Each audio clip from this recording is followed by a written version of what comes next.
When we look at the strategy behind the American Revolution, we usually focus on the halls of Philadelphia, but some of the new nation's most critical decisions were being debated hundreds of miles away at a small desk in a quiet farmhouse. Abigail Adams was born in Weymouth, Massachusetts, during an era when women were barred from formal schooling.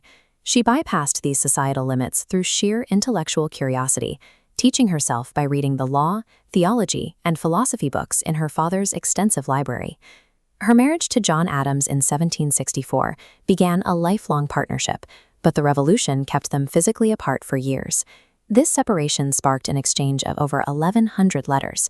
These letters were her primary tool for influence. Through her writing, she projected her ideas outward, moving her voice from the farm to the national stage. While John was away, Abigail managed the Braintree farm through constant crisis.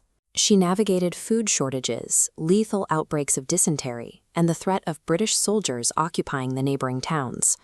She took full command of the estate, managing tenants and directing farm laborers. She learned to make the executive decisions necessary to keep their property productive and secure. She also proved to be a sharp financial strategist. She often ignored John's traditional advice to invest in land, which she knew was difficult to sell during a war, and chose to diversify instead. This chart shows how she used her pocket money to speculate on federal bonds. These investments yielded a 24% annual return, outpacing wartime inflation. By 1815, her portfolio grew to $5,000, equivalent to nearly $386,000 today. This financial security did more than save her family. It protected John's political career, ensuring he never had to rely on government patronage or potentially corrupt favors to survive. As the family's finances stabilized, Abigail's influence moved from the farm to the national political theater. John came to rely on her as his one-woman cabinet, trusting her to critique his policies and his peers. She provided active foreign policy advice, famously sending John a series of sharp critiques regarding the terms offered by British peace commissioners in 1778. By 1797, as the First Lady in the Executive Mansion, she occupied the ultimate national stage.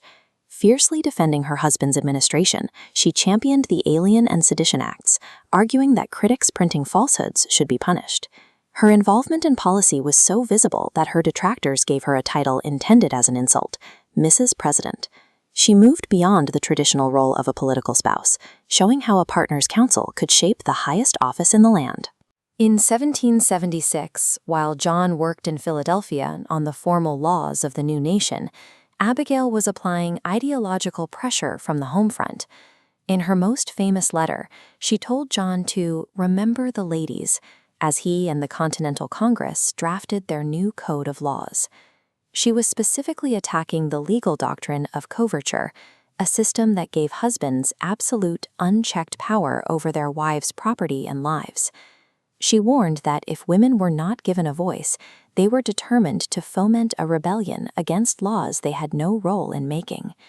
She practiced what she preached within her own household, insisting that her daughter receive the same rigorous academic education as her sons. She also became an outspoken opponent of slavery, calling out the hypocrisy of a nation fighting for freedom while keeping humans in chains.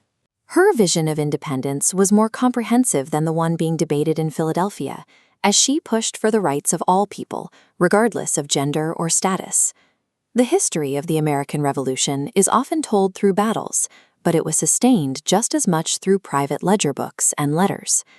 Abigail Adams utilized the reach of her intellect to expand her influence from an isolated farm to the very center of the White House. She navigated the economic and political crises of the founding era with grit and foresight. Her life left a blueprint for the economic and social equality she spent her life demanding.